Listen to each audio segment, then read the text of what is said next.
And you'll notice that Saskia Martini Wong put a note in the messenger. There's a number of people that received the same link from her, which means they came in as default with her name. So if you click on the three dots in the top right hand corner, you can change your name. All right, with those administrative tasks out of the way, I think I'll get us started. So, all right, Saskia,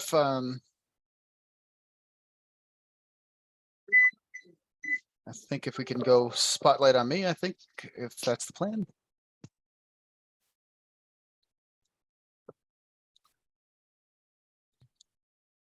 All right, lovely. Good evening, everyone. My name is Arthur Sinclair, and I am the president of the Ontario Professional Engineers Foundation for Education. I'd like to thank all of you for joining us tonight to celebrate National Engineering Month. Before we begin, I would like to just take a moment to acknowledge that I am in Toronto, which is in the dish with one spoon territory. On behalf of the foundation, we respectfully acknowledge the past and present traditional stewards of the land and their unique role in the life of the region. Toronto, where I am, is the traditional territory of the Anishinaabe, the Haudenosaunee, and the Wendat peoples, and is covered by Treaty 13 with the Mississauga of the Credit First Nation. We pay our respects to the elders past, present, and emerging, and as settlers, we are grateful for the opportunity to live, work, and play in this territory. Now, last year, we held our virtual awards for the first time. This is now the second. It was planned to make up for lost time. We decided to try and bring together our scholarship recipients from 2020 to 21 and 21 to 22, and our gold medalists from 20 through 21. Since none of our partner schools had held convocation awards ceremonies since the pandemic had started, and while foundation representatives were able to attend a number of convocations and award ceremonies last year, our board decided that continuing this virtual event was a really good idea because it brought our scholarship recipients and gold medalists to one place for one celebration. We know it's not the same as meeting in person, but doing a virtual event, it did allow people to join from anywhere in the world.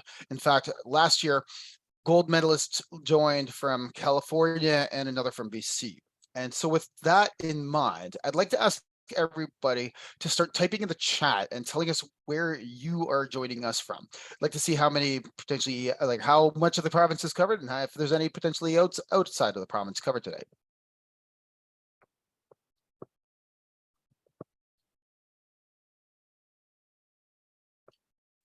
Awesome. And do not hesitate to chime in with especially the reaction emojis while we are participating tonight. If you those are always fun. So the applause, the smile, there's not lots to choose from.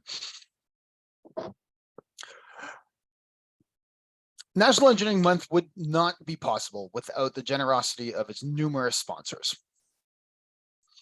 Humber Faculty of Applied Science and Technology is the 2023 leader partner. I'd like to acknowledge our champion partners and the ally partners. I would just like to mention that the foundation is also a proud ally partner again this year for National Engineering Month. There's also the advocate partners. And now if I could bring up the agenda. Pause for a second. I just want to make sort of a thumbs up, thumbs down. Is everybody seeing the slide deck? Sorry, I'm having real issues getting it with my multiple screens. I apologize. All good, all good. That's why I paused for a second. Keep going, Arthur. We'll do them when I can. That's all right. I'm sitting, but I can dance. Okay. All right. What are we doing tonight? I'm going to give you a very quick overview of the foundation before we get into the reason why we're all here, to recognize our scholarship recipients and gold medalists, and to listen to the fabulous panel we have pulled together tonight. So about the foundation. For those of you who aren't familiar with the Ontario Professional Engineers Foundation for Education, it was established 64 years ago in 1959. Since that time, we have supported over 3,800 engineering students, and with our 2022-23 scholarship recipients, we're just shy of hitting the $4 million mark in funding of Ontario engineering graduates. I'm excited to say that next year, 23-24 academic year, we are going to be hitting that $4 million worth of scholarships mark. The foundation is mostly supported by engineers who want to give back to the next generation of engineers. We are a not-for-profit registered charity managed by a working volunteer board of directors with one part-time administrator, that's Saskia, who I am incredibly grateful for, and like we would just fall apart at the seams if it wasn't for her. As we take time to celebrate National Engineering Month, and in particular, as the theme for this week is lifelong learning, I would like to say that I am incredibly grateful for my education. My engineering degree does certainly form part of my identity. Education is part of my story. This is why I'm involved in the Ontario Professional Engineers Foundation for Education. An awful lot goes into a university degree. Most of the people here tonight are students, and I'm so excited for you. It is a combination of knowledge passed down through generations. The foundation's mission is to nurture engineering students into licensed engineers by inspiring academic and leadership excellence, providing financial assistance, and connecting students with mentors and employers.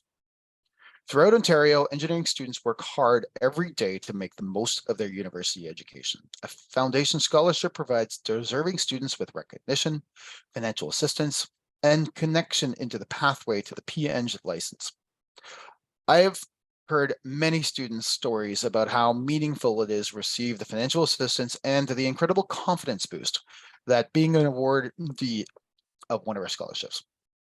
I'd now like to welcome Bruce Matthews, a director with the foundation and the executive director of ACEC Ontario, or the Ontario Association of Consulting Engineering Companies, to our virtual stage to start the recognition of our scholarship recipients and gold medalists. Thank you, Arthur, and good evening, everyone. On an annual basis, the foundation provides a total of 106 scholarships. In addition, we provide one gold medal to each of our 16 partner schools. Now, please don't sign off because you think we're going to be here reading out 2 hours worth of names and details. We know we don't have the time for that sort of thing, and we do have an excellent panel of speakers waiting to get started.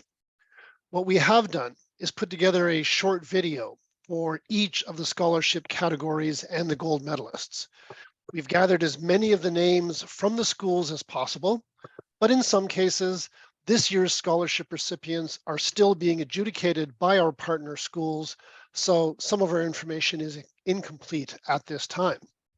It is my pleasure to tell you about our first scholarship, the Entrance Scholarship. Each year, the foundation provides each of our 16 partner schools with 2 entrance scholarships. To qualify for an entrance scholarship, a student must demonstrate academic achievement. As a minimum requirement, recipients must have graduated with an Ontario secondary school diploma and achieved the designation of Ontario Scholar. In addition, a student must also demonstrate at least one of the following: leadership qualities through participation in extracurricular activities or programs, or superior volunteerism, well beyond the requirements that are needed for high school graduation. And thirdly, the actual financial need. We also ask our partner schools, when selecting the entrance scholarship recipients, where possible, to ensure that one of the 2 recipients identifies as female or non-binary. And without further ado, here's the video showing our entrance scholarship recipients.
Well, that's fantastic. Can I have some virtual applause, please, for all of our entrance scholarship recipients? I'm now going to call up Sue Tessier. Sue is a retired metallurgical engineer, and I should add that she was the first woman to graduate from Laurentian University's School of Engineering. She's also an avid snowmobiler when she isn't volunteering. Sue sits on the foundation's board as our past president. Sue, over to you.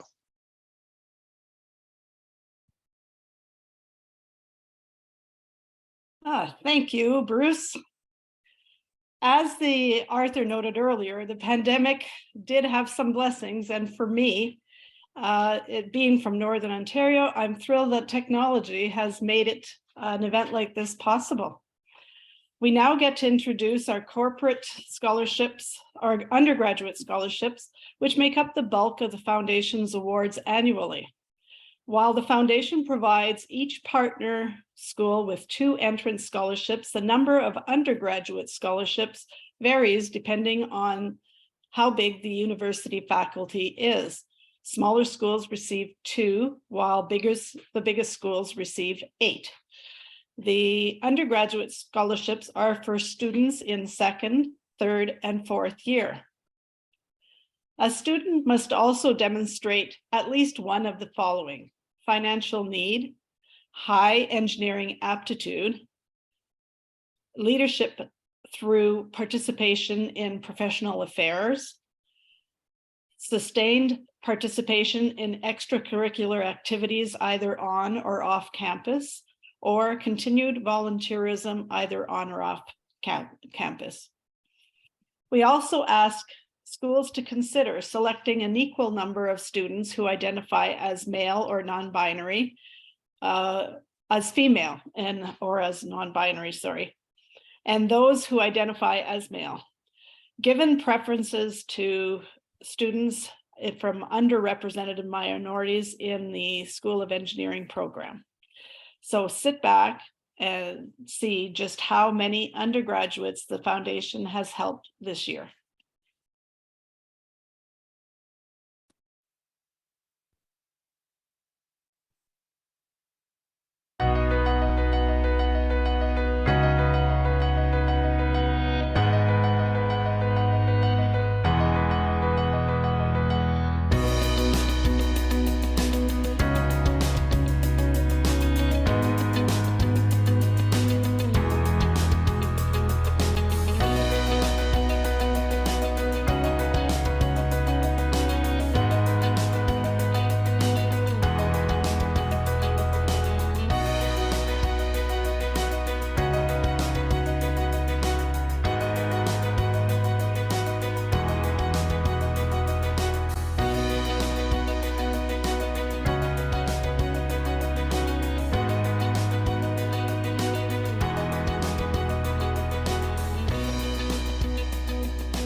Congratulations to our undergraduate scholarship winners.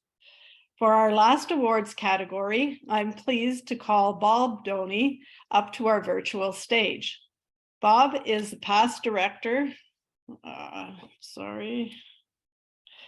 is the past director of the foundation, past president of PEO, and past chair of the Canadian Engineering Accreditation Board. Bob is currently an associate professor at the University of Guelph School of Engineering. Welcome, Bob.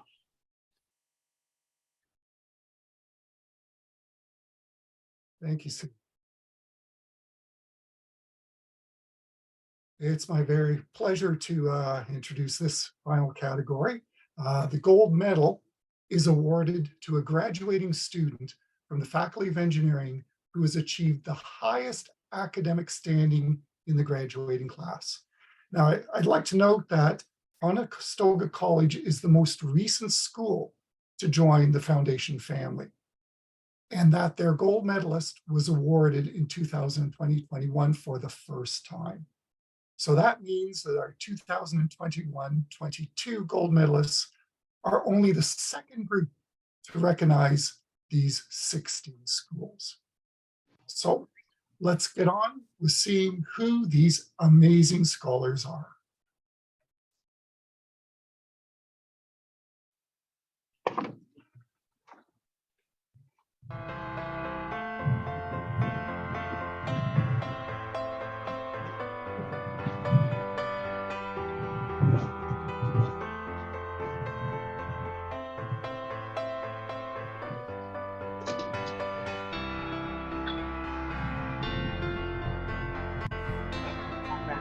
Funny story for you. I forgot I was supposed to be part of some award thing at 6. Was it starting for that? I was starting to leave the parking lot, and I'm like, I'm not gonna make it home in time. How come Dante's talking?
All right, well, if you have a glass, I'd like to raise it now to all our scholarship winners from 2022, 2023, and the gold medalists from 2021 and 2022. Congratulations, everybody, and thank you for joining us. So let's move to the program. As we've already said, this week's National Engineering Month theme is lifelong learning, and we're thrilled to have assembled the panel that we have today. I'm going to give a brief introduction because our panelists' bios have already been circulated and we want to leave as much time for them as possible. We have Lisa DeAngelis. She is Vice President Engineering and Asset Management of Civil Infrastructure at Metrolinx, a position that she feels may not have been attained without having her license. Corey Jones has spent the past 25 years in Negan Burnside Limited, a consulting engineering firm working with Indigenous communities and clients on projects spanning water and wastewater treatment, infrastructure, facilities development, and management of renewable energies. Kibrit McCrinnett is a professor in the Department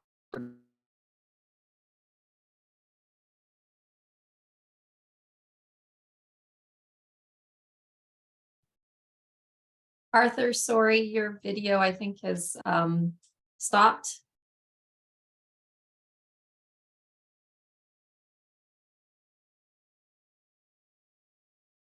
where was I? So we have Kubrit. He is at the nexus of chemical and biomaterials engineering, life sciences, and translational medicine.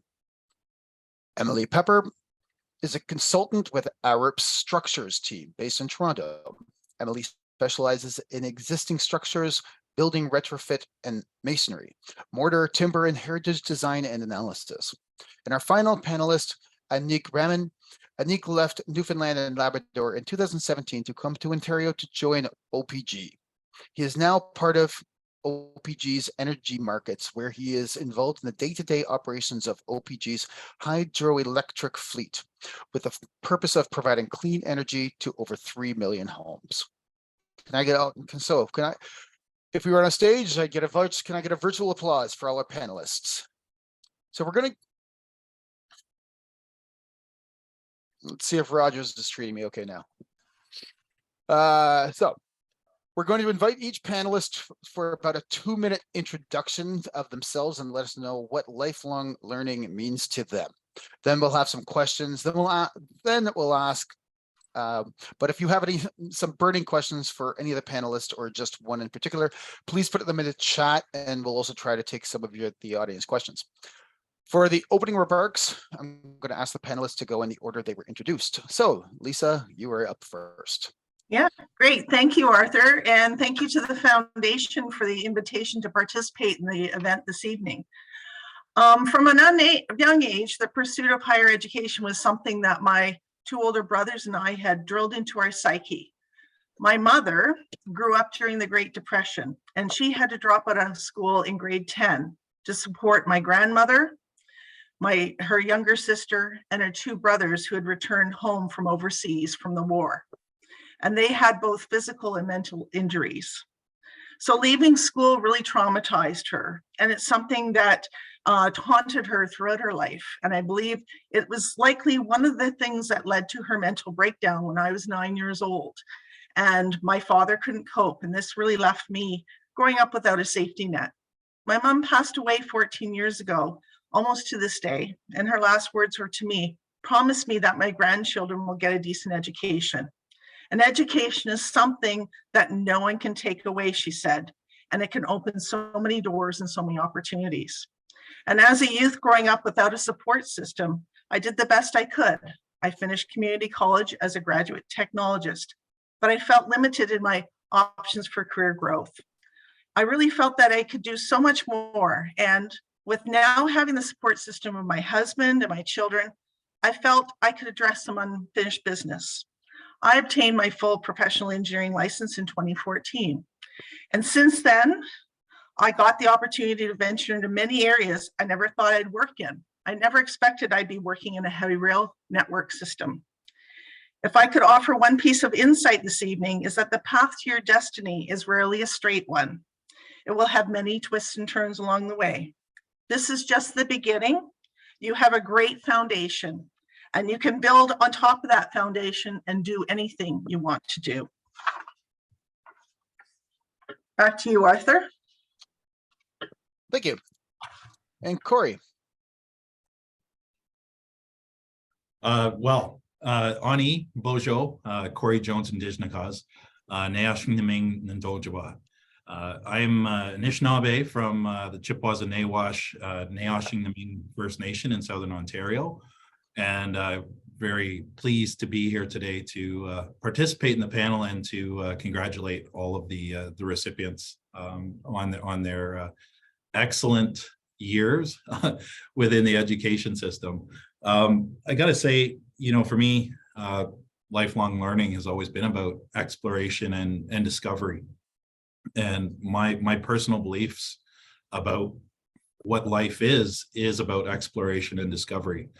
And that's led into, as I've gone through my life, learning more about the things around me, the people around me, and how that can be applied to whatever issues might come up. And for me, the education aspect filled in a very large gap from a scientific perspective, but I also continue to learn from the people and the environment around me as an Anishinaabe person. And my goal as I go through life and continue my own discovery and exploration is to try and find ways to share what I've learned, but also to find ways to bridge a gap that might exist between the different ways that people approach solutions to problems. And as engineers, we are problem solvers. And I appreciate being able to take my education, my lifelong learning, and applying it to those challenges that are out there.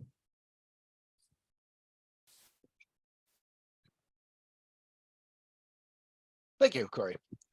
Keep it. Thank you. I would like to join Lisa and Corey to thank the foundation for inviting me. As you heard earlier in the brief introduction, I am a professor in the Department of Chemical and Biochemical Engineering and also at the School of Biomedical Engineering at Western University. To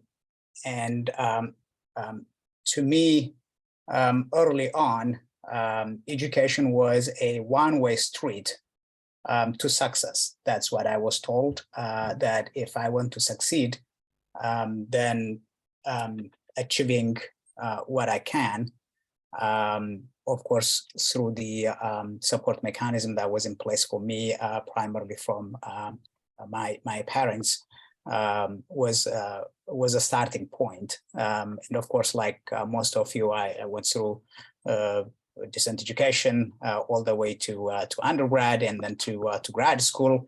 And then after I completed my PhD, I felt that I still need to know more, and completed 3 years of advanced research before I take up a position as an assistant professor at Western that I have been for the last almost 20 years.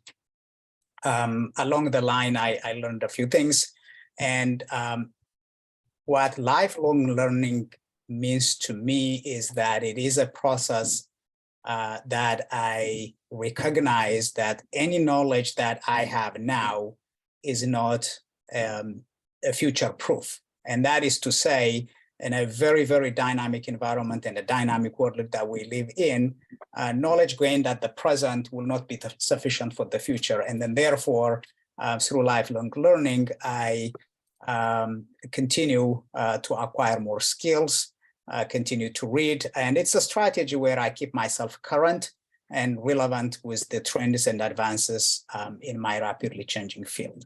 Thank you.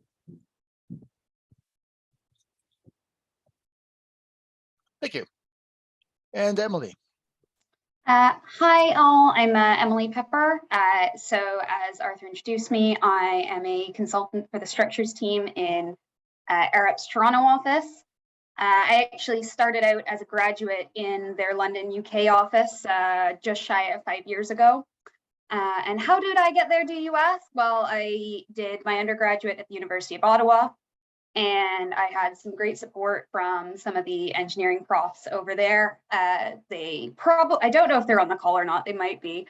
But I said, look, I want to do, you know, I've done my undergrad in Civ Eng at the University of Ottawa. This is great, but if I don't see the world and I don't see how the world does engineering, I can't myself become a better engineer. I can't practice.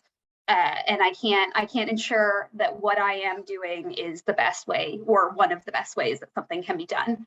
So I went off and I applied for a bunch of different universities, and I got into the master's program for structural engineering at Imperial College London. And that was then when, through sort of the series of contacts that I made from my undergraduate prof, then to my graduate supervisor, they put me in contact with the research and technology team at Arup in London, and I applied and I got in. Now, those are all sort of a series of steps where it was, you know, opportunities that came up that I wasn't quite sure about, and I wasn't quite sure what I was doing or what I was getting myself into. But I think for me, that is part of lifelong learning, right? You see things that intrigue you or that you want to do, and they may be a little bit risky, maybe a little bit uncertain, but you go for it anyway, and you figure it out along the way. So from there, I actually ended up becoming a heritage specialist. You know, there are not many universities that teach masonry engineering or masonry design, particularly heritage and arch analysis. But alas, I saw some projects that I was interested in and ended up spending 2 years, but pretty well all of the pandemic actually, doing masonry arch analysis, and moved back to Toronto since I realized that while heritage engineering and heritage design is amazing over in Europe, I'm just one of many. So moving back here, I felt like I could have a greater contribution. So I moved to the structures team in Toronto, and yeah, I am now part of the core heritage team up in Toronto, and I'm also at the same time building up a materials team, which is stemming from a lot of the problems that we're facing, or challenges, I should say, not problems, because nothing's a problem, everything's a challenge, in understanding material properties from sort of the existing historic and old materials. Now, everyone knows that timber has enough unknowns and enough variability. Now, what about the timber before it was regulated? What about your old growth wood? What about hardwood? Because lots of barns, particularly, so yeah, in Northern Europe, continental Europe, they used hardwood rather than softwood. If you go back far enough, how did all of these old things stand up? And yeah, so that's where I am right now. And lifelong learning, what it means to me is, I mean, it's everything. I wouldn't be where I am if I didn't sort of see the opportunities or the challenges that I faced and said, you know what, no, I'm not quite sure, I'm not going to do that. If I said that, I would not be where I am. I wouldn't have learned what I learned. And so, yeah, in my mind, it's seizing the moment, for lack of a less corny way of saying it, and just saying, yeah, I'm interested in this, try to go for it. So yeah, back to you, Arthur. Thank you. And so we have a whole room full of scholarship award winners, and building a team is code for hiring. So just throwing it out there. Yeah, thank you, Emily. And Anik. Thanks. Thanks to the foundation for the invite, and congratulations to all scholarship recipients. Also a happy International Women's Day to you all. So my name is Anik Rahman. I'm a civil engineer, currently working with the energy markets at the Ontario Power Generation. I myself went through a cooperative education program at the Memorial University of Newfoundland for my civil engineering degree. Going through the co-op program was amazing because it gave me opportunity to do almost 5 or 6 co-op terms. So I tried different types of job of the functionality of the civil engineering. And then upon graduation, almost 6 years back, I joined Ontario Power. Started off with engineering again, doing new projects, redev, building new dams. I also work on the dam safety for the corporation. And then for the last 2 years, I've been working on the energy markets group, where we kind of look at the bird's eye view of all our generation portfolio and offer it into the market and supply electricity to the province, and also prepare the province ready for the future of energy and to meet our net zero goals. I echo what Lisa said, and education is something that no one can take back from you. And this was something said to me by one of my high school teacher, and it stuck to me even till this day, and something that I take inspiration on a day-to-day basis as well. Lifelong learning for me means remain curious while being aware of the change that's happening within engineering, within the society around us and technological space, and integrate new elements to cope up with that change. Over to you, Arthur. Thank you. All right, so now we get into sort of a panel discussion, which is a little bit open-ended. Just because we're online and sort of it's a little hard to do raising hands, and I got that one. I will probably just go through in the order that sort of in the same as the order of the introduction. Because this is for the students here tonight, and I wanted to give this one right off the bat in turn. The question to the panelists for all of our audience: what surprised you when you got into the quote unquote working world? Like, what surprised you? What was not expected? And I guess I'll start with Lisa. Yeah.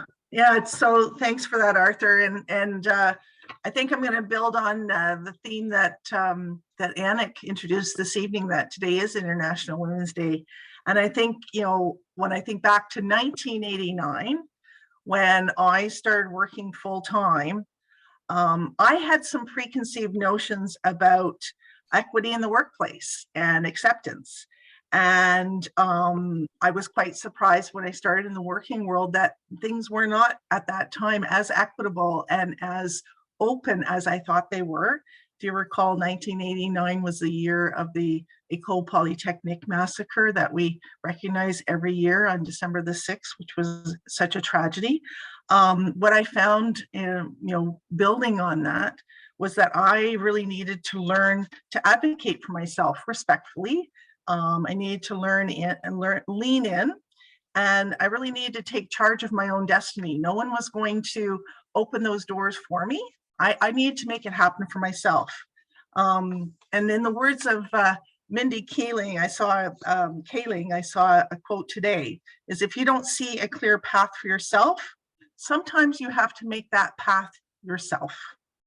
So that is something that I learned very early on in my career, that you need to take charge of your career and the direction you're going to head in, and lifelong learning is a big part of that. Corey, thoughts? What surprised you when you entered the working world?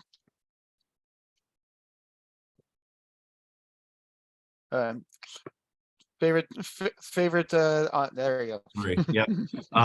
Sorry about that. Technologically, not the greatest, but yeah, the first thing that comes to mind is just how little I knew. I mean, just finished 4 years of university, you know, and you learn all of these things in school, and then you actually get into the working world, and there's so much more still to come.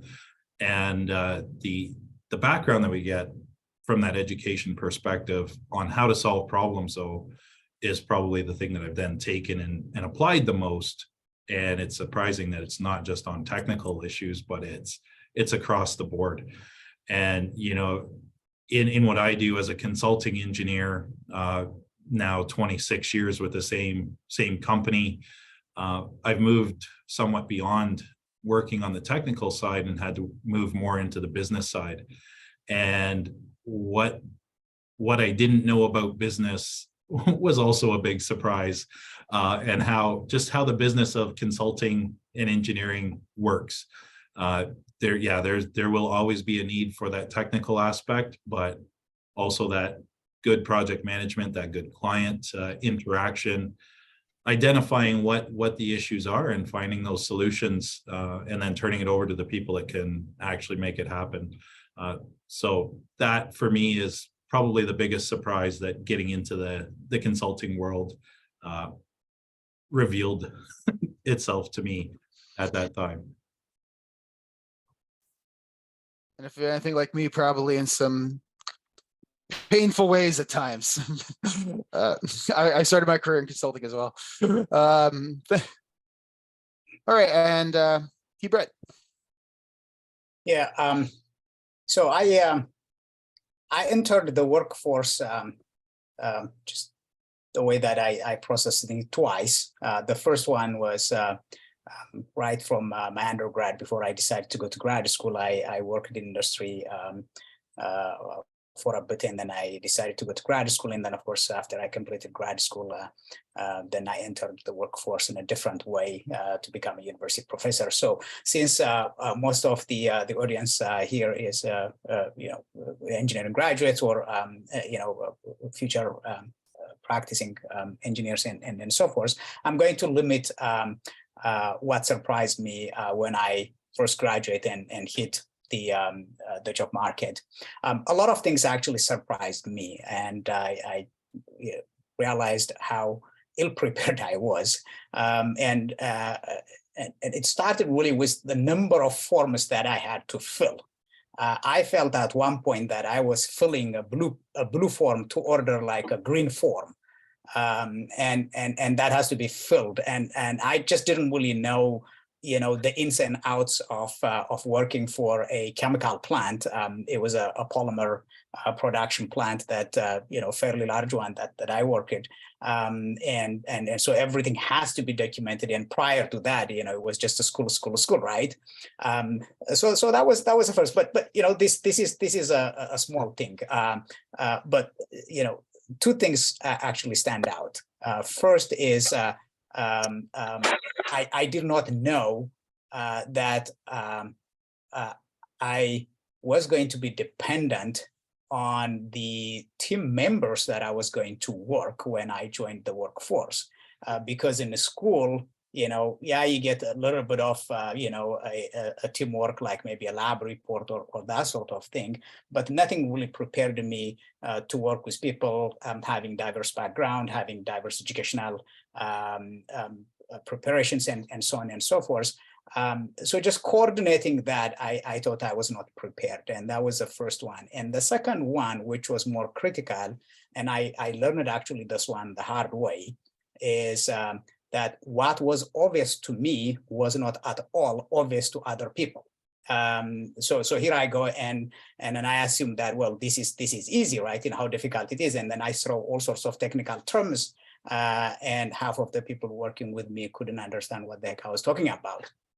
So I took a step back, and after a few incidents, some of them not a pleasant one, I realized that I really have to calibrate the way I communicated with people. And I think it was the Nobel laureate Richard Feynman who once said that if you can't explain it simply, that you don't understand it well enough.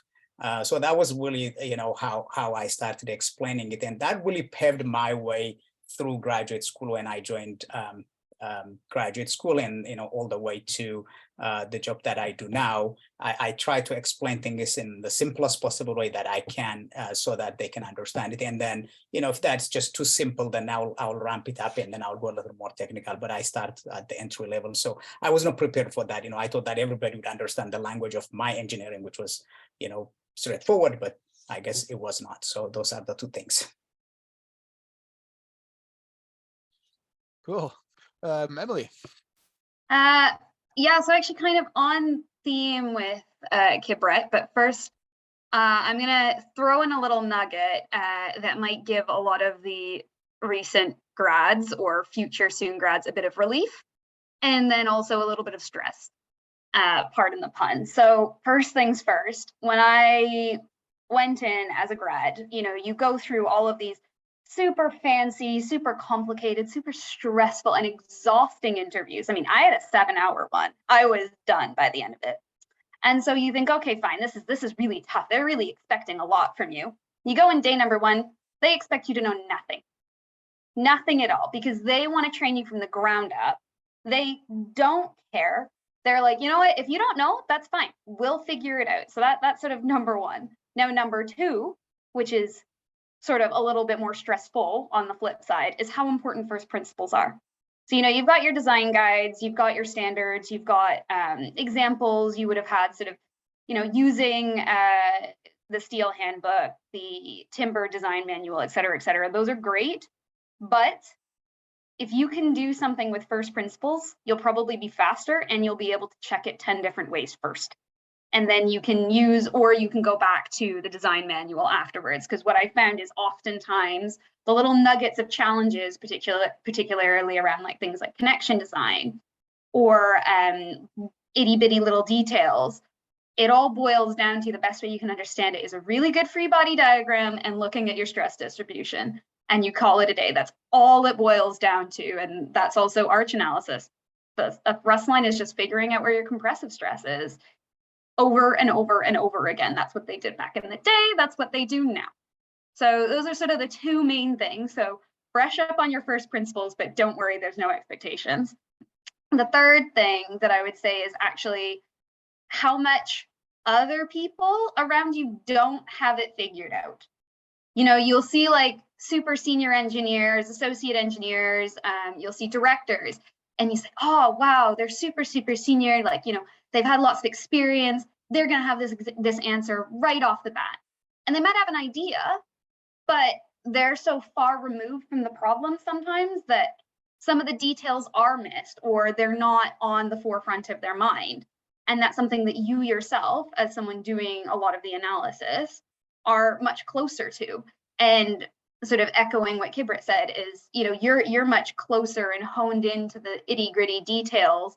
And you might know something that someone more senior might not, because they just haven't looked at it in a while, or they haven't done it in a calculation or whatever in a while. But the difference between sort of junior and senior is how quickly can you figure it out on the fly, right? You might not know the answer now, but it's your ability to figure out the answer on your own later, or the ability to know who you need to talk to figure out that answer, right? And that's the main difference between junior and senior.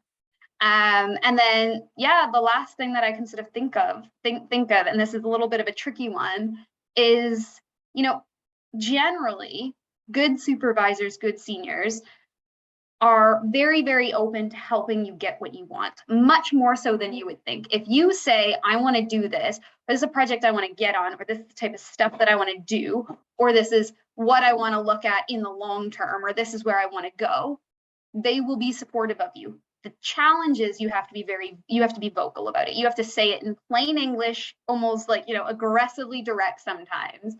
And as a grad, you think, oh no, I'm a little peewee, I'm coming in here. I don't have sort of the long-standing experience or established relationships yet. I shouldn't ask for things. Well, no, that's how you make progress, is you ask exactly for what you want. And, if you're told no, that's fair enough. But generally, if you are very clear about what you want, there will be someone there to sort of ferry you along your way. So yeah, that's me. Thanks. And Nick. Yeah, I think I'll just rephrase the question. So the question was, what surprised me when I got into the working world? What slapped you upside the face you didn't expect to see it coming? It was definitely very different, like I know in the university, it's just part of the accreditation requirement from the Engineers Canada, right? Like you got to cover a lot of ground. So we learn everything basically that is out there for the particular discipline. But then when you go to the working force, it becomes very niche. Like, for example, I started my career with hydroelectricity and working for Ontario Power, building new dams and modifying the existing ones. In the civil program, there's no particular courses that teaches you how to design a dam, right? So right off the bat, I'm faced with this new challenge of designing or modifying something that I actually haven't been taught. So again, you have to learn new skills, but what the program prepares you, obviously, the long hours and long nights that you spend in school, that prepares you well for any complex situation that you have to deal with in the future, which is good. And in terms of getting, I guess, familiar with the work environment, I highly recommend taking advantage of internship. The summer months that are available to you to get some hands-on experience in the working world, which will do many things. And one of the great things it will do is it will give you different options to yourself, and also to you can see where do you fit the best. So that's something I can highly recommend. So I went through a civil program. So if you want to try transportation, mining, energy, you can try different segments. Also, if you're passionate about research, I highly recommend doing a research internship as well. You can do that with a prof or through the university. Also, I think another point that I want to make, just to echo everybody else, is communication. Somebody once told me that, no matter what you do, doesn't matter what your job is, the effectiveness 90% of the time depends on the communication that you're trying to communicate. So try to be concise, try to be, understand the end participant that you're trying to communicate things to. Also, I think early in the career, try to seek some mentorship and guidance from the veterans in the industry and people that you kind of work along with. And I think more times people will come and help you and open doors for you and provide opportunity. So there's no harm of asking. So yeah, I would definitely suggest people to kind of be open and ask for opportunities. Over to you, Arthur. Thank you. So just in the interest of time, making sure we have I'm skipping a couple of the questions that we provided. Just might go back to them if we have time, but I did want to ask because it was sort of building on what Nick just said, everybody coming out of this, like most of the people watching that are students, they're going to be starting a new career, and they've spent an awful lot of time in the academic space. As much as I know, during the National Engineering Month opening ceremonies, we learned an awful lot about how schools are providing a lot more on the hands-on practical experience compared to even then when I was in school, which wasn't that long ago. And so that, which was actually like just wonderful to hear. But I was hoping maybe, again, framing it from an advice to give with the people that are going to be coming out of school, who have spent a great deal of time in book learning. They're going to hit the school of hard knocks on the job learning. And what advice would you have to give to maximize that and seek it out, and maybe perhaps even a bit of job crafting sometimes? And over to you, Lisa. Sorry, Arthur, can you repeat the question? I didn't quite catch it and it wasn't on my list. Oh, quite all right. Sorry.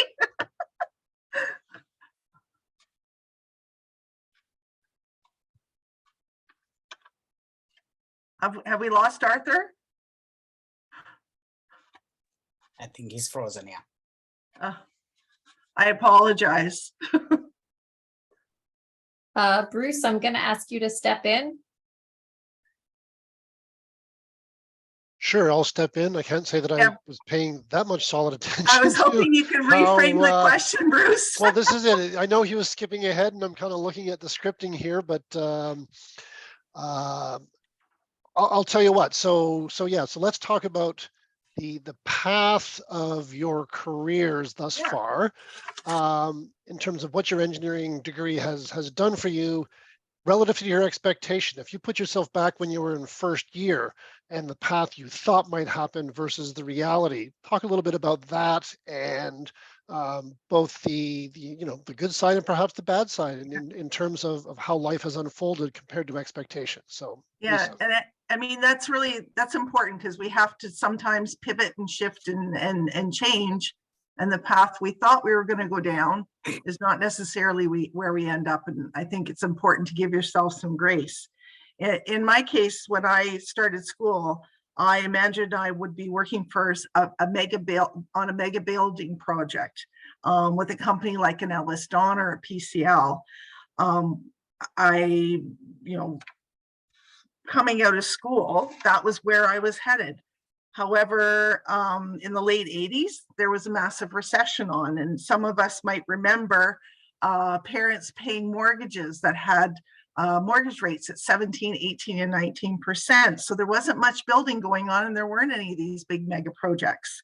So I had to shift. I had to adjust my expectations, and I was fortunate enough to get a job in a consulting firm in Ottawa. Ottawa had a bit of its own microeconomy, so where things were still moving up there. And I was in the land development field. That's where I started my career, in water and sewer, stormwater, roads. And that took me into a path of public infrastructure. And I absolutely love it. So I have no regrets at all. What I do builds communities, and it has the power to change the trajectory of people's lives. And we're really fortunate. I'm in the GTA, that we have clean potable drinking water. We have responsible wastewater management. We are building a world-class transit network to get people to where they need to go. And what I do in mobility, to me, I see that as being a great social equalizer. It opens up access to better jobs, better housing options, educational facilities, and healthcare for everyone. So where you start and where you end up, again, is likely not going to be a straight path, but you're going to end up where you need to be, and you can make your own. An engineering degree provides you with a great foundation for anything you possibly can imagine you want to do. So I'm going to turn it back over to Bruce. Sure, thanks. I'll continue subbing in until we see Arthur resurface at some point. Corey, over to you. I think we just keep on going. Okay. This one. All right. Corey, over to you. Same question then. Expectation versus reality. Put yourself back into that first year and where you thought you were going to be, and how has life unfolded? Yeah, I know I'll actually take it a little bit back further than that, Bruce. I'll go back to when I was 16 in high school, 1989. I was working with my dad, who was a general contractor in my First Nation. My dad also had a background as an iron worker. And we were actually working on the water system in our First Nation community. Basically, I was working a chainsaw. I was burning wood, like just cleaning the area for a new subdivision, new water main to go in. And I got an opportunity to meet the engineers that worked on that project. And they kind of opened up my eyes to, and I got to attend construction meetings, those types of things. And it just opened up my eyes to what might exist out there. My dad, having been more of a laborer on that side, but also a very, very smart man with his hands and building things, really pushed me towards engineering. He said, you've got the marks. I've seen how you work on the construction side. Go get behind a desk. And he really encouraged me to do that, do engineering.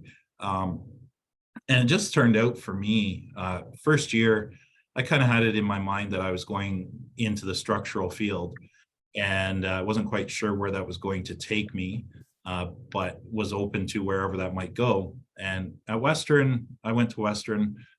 They do a generic first year where all engineering students take the same courses.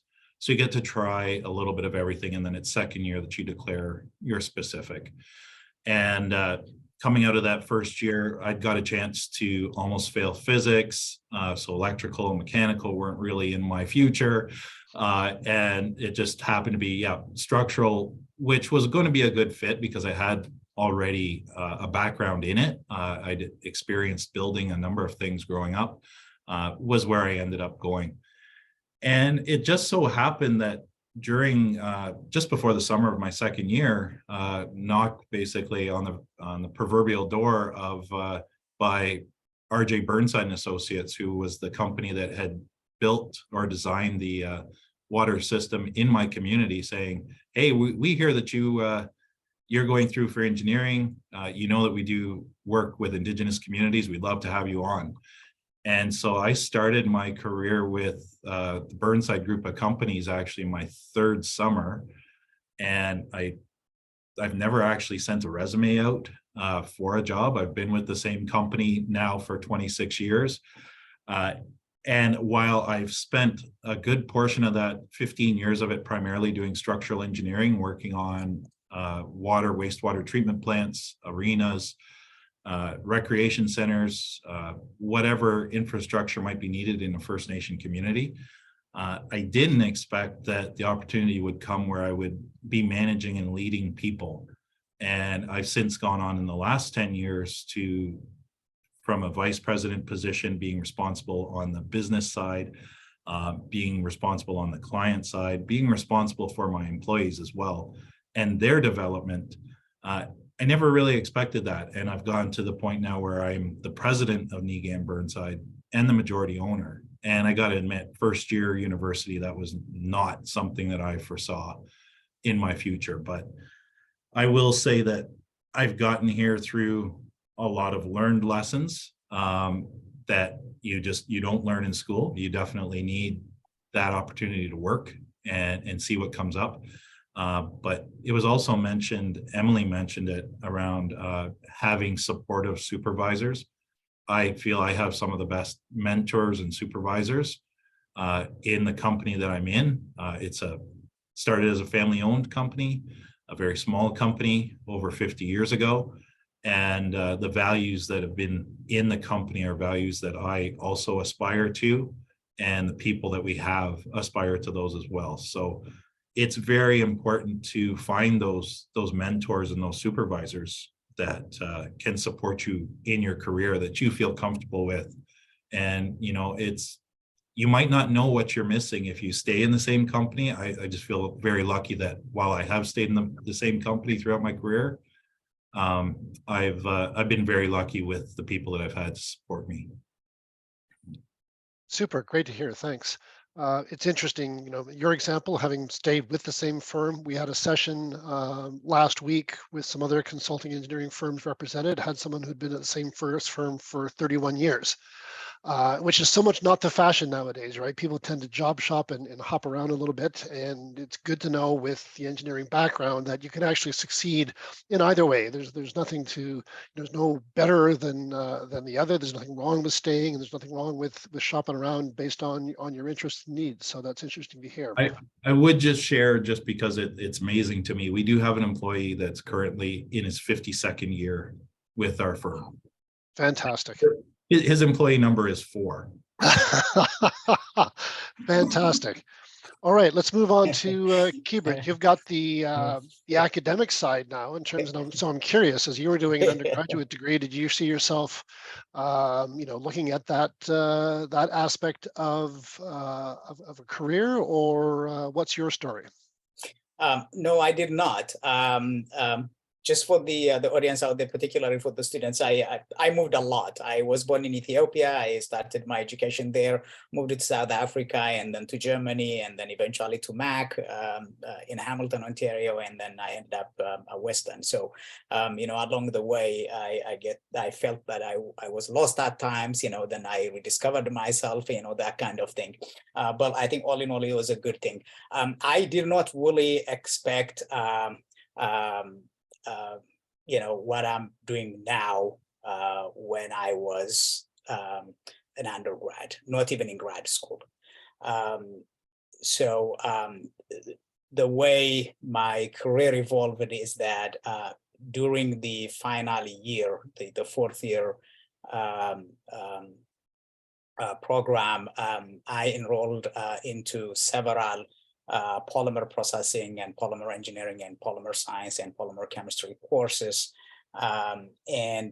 There were a number of opportunities to do industrial visits, where for some of the courses where we go like a tour, and then we go and we visit, one visit would be a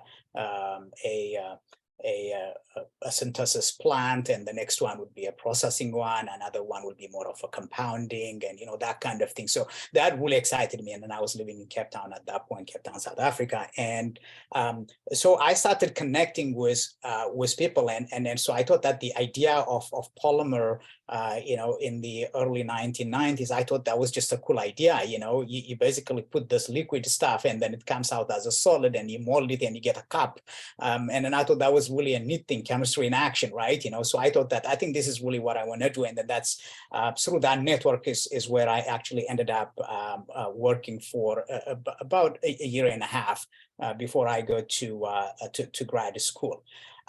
So at that time, the fundamental principles helped me a lot because I was in the process side, product development, and process optimization, so to speak. Although I was not doing a lot of computer-based optimization, it was more trial and error. But really helped me. And so for the students out there, the fundamental principles will help you a lot. Clearly, the field of engineering, the fundamentals didn't really change over the last several decades. What really changed considerably and very rapidly are the applications, where you can apply those fundamental concepts. For example, in my own research now, I use chemical engineering principles to fix human body, body parts like, bone and cartilage and heart tissues, and developing drugs and therapies for cancer and etc. And I still use the same principles. So if you really are strong in the fundamental principles of the courses that are offered in your programs, I think that will take you a long way. Now, when it comes into application, it's changing rapidly, as I said. And of course, that's where lifelong learning will come, because what we teach you now doesn't really last forever, although the principle may be the same, but the application will be different. So I was working for this company, and I'm just going to tell you a little bit of a story there. I was asked to improve the process so that the company could save money. And I actually thought that I did a very good job. And then I went to them, very proud and confident, and I told them that I solved their problems, and nobody believed me, of course. And then I pushed, and then they said, okay, well, let's just try it with a small batch. And we tried it, and it didn't go very well. And I was criticized, I was just full of energy and didn't really understand the business aspect of it. And then I thought that, oh, maybe I was just in the wrong business, so I probably need to do something. Then I started really reading, and I learned a lot of things along the way. And so I was reading, manuals. I think Emily was saying earlier, that every industry has manuals, obviously, and then you go in and look at some of these do's and don'ts, and then that kind of thing. And so as I was reading, a lot by any measure, the technical director actually approached me and I said that, I think you seem to be interested in reading, obviously, I had an interest in learning more. So I said, why don't you go to graduate school? And that's how actually I ended up going to grad school, by the way.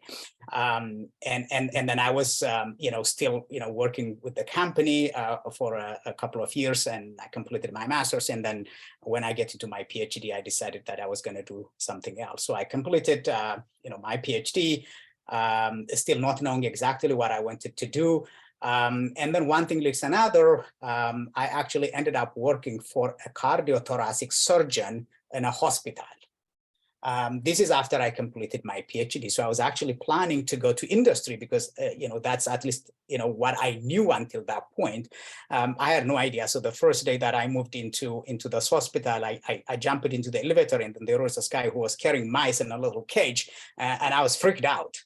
I've never seen so many mice in my life, in a cage. And so I couldn't really wait until I get into the 6th floor and get out of that. And I thought that this guy is going to leave the elevator on the 3rd floor. He didn't. In the 4th floor, he didn't. So I was actually the first one to leave. Apparently, as I discovered later, when the animal facility was, at a much higher floor level than my lab was. So I was not exactly sure. And so I took the principles that I learned, which is, chemical and polymer engineering. And now I am applying it into designing a tube in a reactor. And that was the same principle that I have used in a hospital. But then that also meant that I have to learn a lot of biology, which I did. I was not exposed prior to that, as in the applied sciences and engineering. Biology stops in high school, and so I didn't really know. So I have to go and learn this thing is, and so my lifelong learning continued. And so one thing leads to another, and then I stayed in the biomedical field, and then I moved to Germany, and then I did an additional postdoc, and I moved to Mac. It was a cool school. I was in chemical engineering and pathology, 2 different departments. The good thing at Mac was it was just across the road. So I spent some time there trying to, use my engineering principles to design tissues. And then I ended up coming to Western. So because of the many places that I have been, it was not a straightforward path in a sense, and I actually didn't see any one of the things that subsequently emerged in terms of my professional career.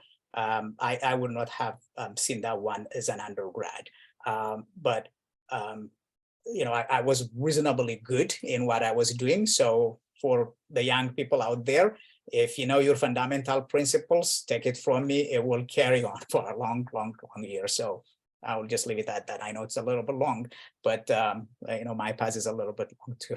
Sure, fantastic. Well, appreciate that perspective. All right, we are still going to move on to Emily, and I'll reiterate what Saskia has put into the chat there. If anyone does have any other questions that they want to ask of our panelists, please feel free to type it into the chat, and we'll see if we can cycle back to it.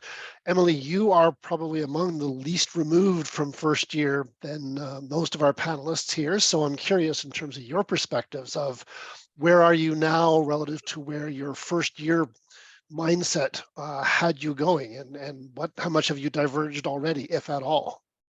So yeah, no, that's fair enough. The long and the short answer is yes and no. It's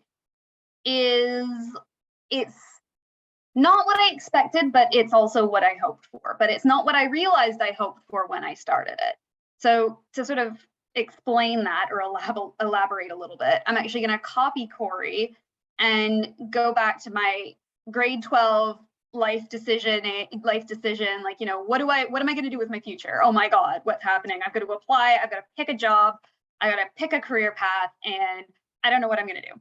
So I actually started out in my high school as an art school, and I've been like very, very keen in sort of the art area since I was itty bitty teeny tiny, because my mom was an art history teacher and my dad was really obnoxious with how much he liked engineering. So I swore it off very quickly, because it was like, you know, you hear it once, you hear it 10,000 times, you start to lose interest. So I said there was absolutely no way I'm going to be an engineer. That's not happening. Flat out hard pass. So I was like, okay. I went to art school, and in that I really liked sort of my sculptures classes, but I also really liked math. So I went to French immersion initially as a kid, and that was an absolute disaster. I am not very good with languages naturally. I've learned very quickly that I learn the hard way when it comes to languages, and learning by what not to say by the funny reactions you get when you say something really, really wrong. So that kind of also had a bit of a knock-on effect on sort of my interest around, you know, literature, et cetera. I love reading, but I was like, I don't want to write about it. And I want to do this stuff sort of all freestyle. So it was, you know, math and art and physics were kind of like my three core loves going through school. Now, I ended up I applied into art school because, you know, I figured I never really studied up until, well, first year actually. So I did reasonably well in my math and my physics courses, but I never thought I was amazing. And therefore, I never thought that, you know, that would be sort of the direct career path for me. Maybe I do something a little bit different. Maybe I try to do something with art. But then I learned very quickly that I'm a very traditional artist, and animation is not my forte, which is where a lot of the modern money, to be very blunt, in art is. You know, I'm a sculptor and I'm a painter. That's great, but you don't make money doing that unless you get really, really, really, really, really into it, or you die and someone picks up your stuff and then they make money for you because they make you famous, which is not exactly what I wanted out of life. Now, so again, I swore off engineering because my dad was obsessive about how much he loved it. And it drove me up the wall. And I was also going through sort of like the tortured artist goth phase too. So like that really didn't help with me listening to someone who was like bubbly and chatting about something all the time. So I was like, okay, you know what do I do? I applied to architecture. I applied to forensics because I really, really I liked biology, but biology didn't like me. I wasn't very good at it, but I thought it was really, really cool. So I was like, okay, maybe I can like work my way into this and sort of force it, and got in that, and I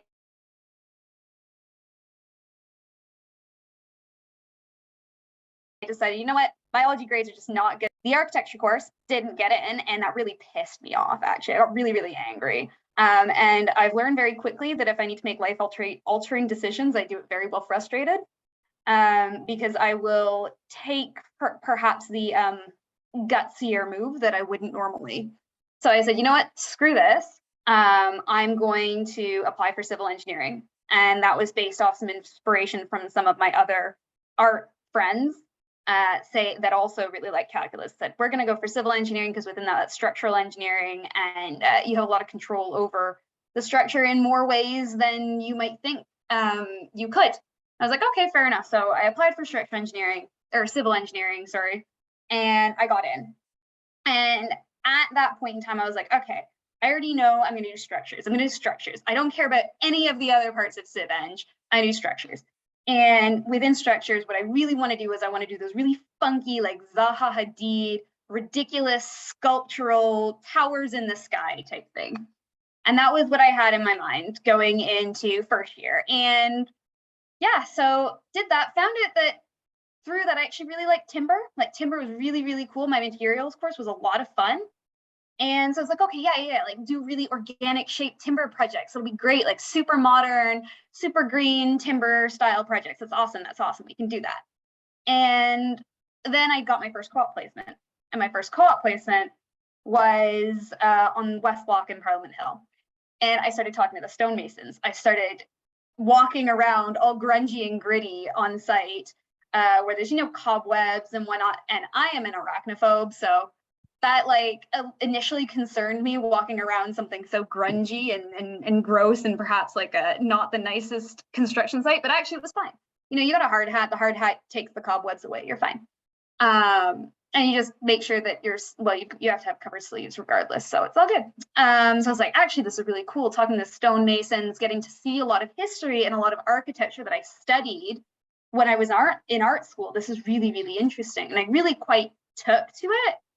But at that point in time, I was sort of on the project management side rather than design, and I was sitting across from the design engineer. He was definitely 30 years into the industry at least. And he kind of sat there with this big aura of confidence. And I was like, damn, he's really got it planned out. He's got all this experience. To be him is going to take eons, and it's going to be super hard. And there's only one of him in a room of 20 engineers. So clearly there's not a lot of work there. Man, this is tough. So anyway, I was like, it was in the back of my mind. And we ended up getting into a conversation around mortar types, not with the engineer, but just relevant to the project. And that was interesting, how something so small could have such a big impact and stress so many engineers out at once, plus the contractors all at the same time, even though it was just little tiny itty bitty things between stones. So that was interesting, but I parked it in the back of my mind and kind of left that co-op placement thinking, great, this is awesome, but now I want to do something where I can see older things.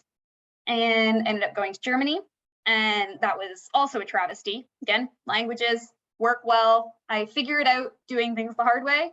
And the German that I know is limited, and it was not the same German that they spoke on site. The German that I was taught was Southern German, and actually Southwest German, versus what they speak up north is Plattdeutsch, which is arguably closer to Danish if you listen close enough. So that was a real challenge. And that was when I quite quickly decided I didn't want to do project management, because that was what both of them were. And despite that being stressful, I didn't find it all that interesting. And there was sort of more to it that I wanted to go into. So I then got my next internship in Montreal, or co-op placement, sorry, in Montreal. And I actually did that for 2 co-op placements. And I was super worried about that, having just had a disaster of a time dealing with German and then going back to French after having had a disaster of a time with French when I was in grade school. And that actually turned out amazingly. And it was super, super awesome. And that was design firm. It was great. I thought, okay, they're doing the cool towers. They're doing exactly what I want. I worked on some dam designs, and I worked on some feasibility studies for net zero towers. It was really, really cool. And I was like, great, this is where I'm going to stay. I'm going to try to get a job here once I finished undergrad. And so I didn't bother applying anywhere else because they said they were going to give me an offer. So I was like, great, I can focus on my studies. Now, November came and passed. And on December 3rd, I get a message saying, the company is shutting down. We cannot offer you a job. And that was really quite upsetting. And that was quite stressful. So I was like, crap, I am graduating. I don't have a job. Oh my God. So that was a little bit of a hiccup, but if I didn't have a hiccup, I wouldn't have probably gone to grad school. So in that time period, I decided, look, I'm going to go to grad school. I've spoken to my capstone supervisor, and he gave me references for universities that he would suggest that specialize in timber. And so I applied to a few of them. Now, I steered clear of a few of the super, super competitive ones, because I just studied in Canada. We're not super competitive. We're good, but we're not a Caltech or an MIT or whatever. We're not that. We're not that competitive. But then, and I had a supervisor lined up for the University of Bath as sort of a backup for EPFL, which was in Switzerland, and that was the one that I was really gearing for. And the prof at the University of Bath actually moved to a different university and said, oh, take the digital architecture course. And that actually really hacked me off. Because I was like, excuse you, we had this agreement. Now you're telling me to switch what I'm applying for. And so I applied for Imperial College saying, damn it all to hell. If I don't do this application now, I will never know. And what's the worst they can do? They can tell me no, right? And I got in. And so I went there, and I was really, really nervous for my entire first semester. So never did I think I would come out of it actually going, my undergrad degree really did me well. And I realized the value of a Canadian engineering degree is actually really, really good, and it stands up pretty well on the international stage. So don't doubt yourselves, I guess, is the long story short. But yeah, from there, I got into Arup in their research and technology team, which again, I didn't think I would be able to get into something so specialist, because it's the research team within a global company that does fancy global stuff. But then I was able to cycle back, and I actually fell back into Heritage, which was awesome. And I was able to work on projects in Europe. And I've now come back here, which I didn't anticipate I was going to be doing when I first finished Imperial, because London's awesome if anyone ever goes. It is so cool. There's so much to do, sometimes a little too much to do. And I can definitely tell you I didn't work as hard in grad school as I did in undergrad, because there was so much to explore. But this past September, I decided, no, it's time to come home. So I transferred, and yeah, I'm also loving it over here. And that was a step I never thought I would make, but it's also a step that I'm glad that I did make. Super. I'm going to actually stop you there, Emily. Appreciate the history. Done. It's okay. Good. Appreciate that. I've got to be just conscious of time here. And Anik, rather than get to you with the same question, I've got another, what I hope is going to be a very short answer question for all of the panelists. Now, one of the things that was talked about both on a session earlier today that I was involved with National Engineering Month, and the one last week as well, is, what are the additional non-technical skills that an engineer needs to succeed in their work? So it's one thing to have the great technical knowledge in terms of the nature of materials and the application of forces and all that kind of good stuff, that what engineering is kind of all about. But I would like from each of you 3 non-technical skills, or maybe maximum 3. If you've just got 1 or 2, that's fine.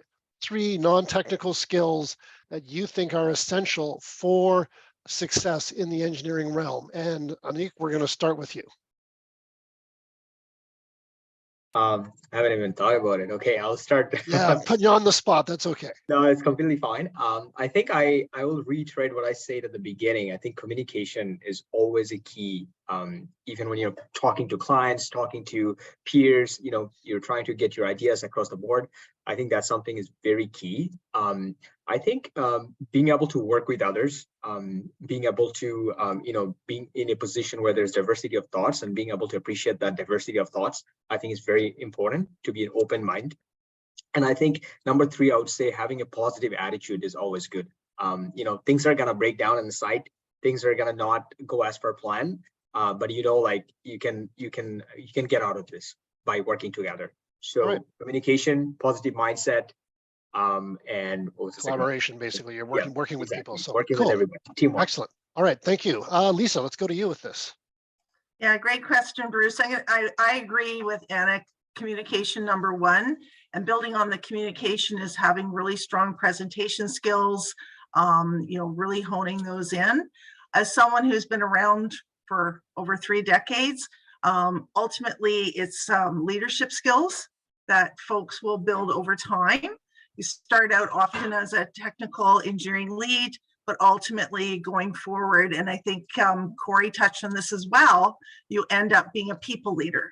And that's a totally different set of soft skills. Absolutely. Super. Corey, to you.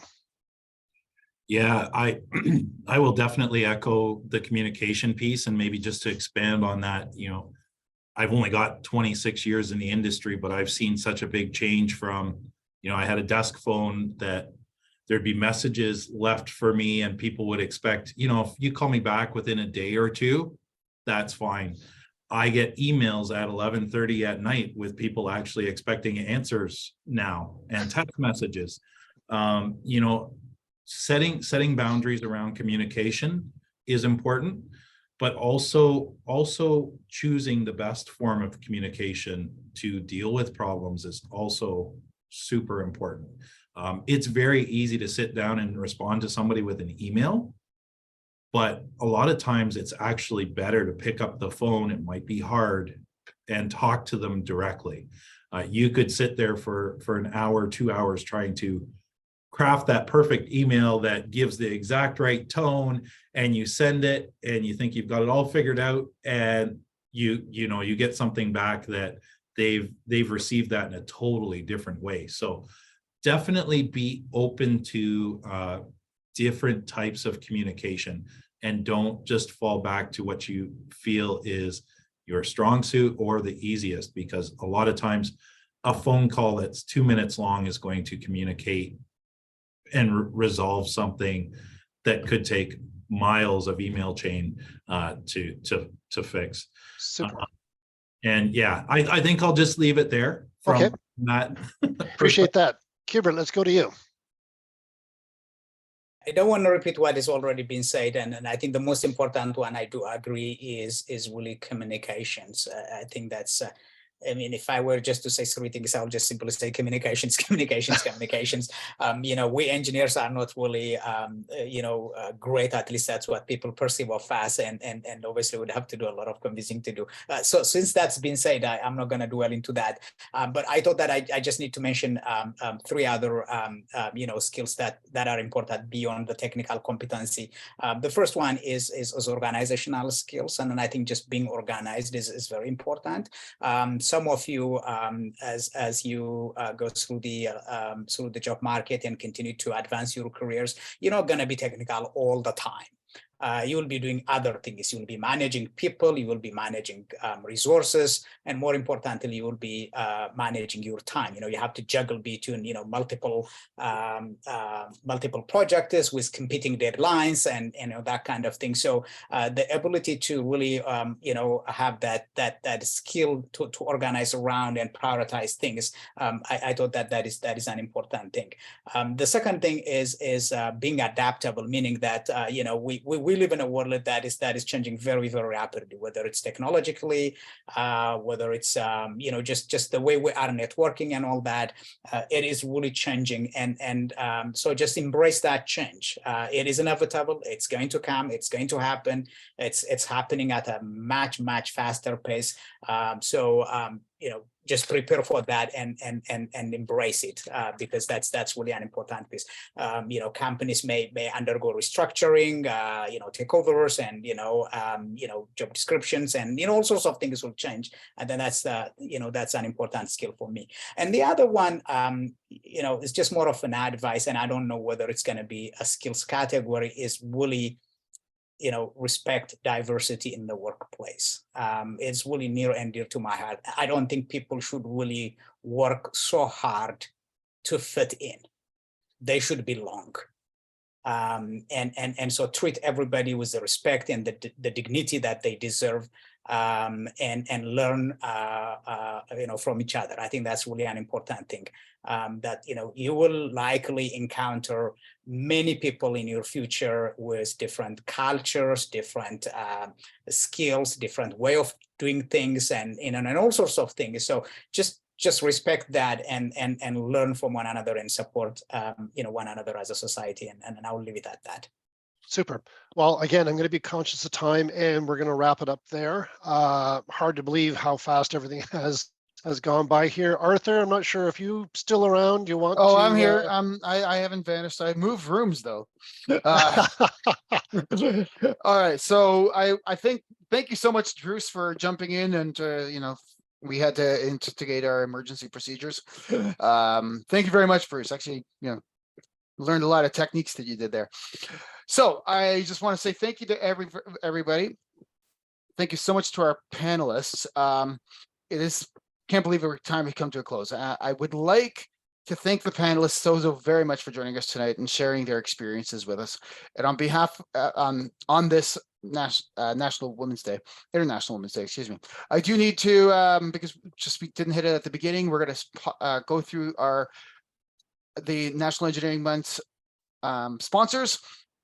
For all those watching, these are all fantastic employers. If they're the type that are going to sponsor National Engineering Month, I highly recommend take notes. So we'll go through our champion partners, the ally partners, which includes us,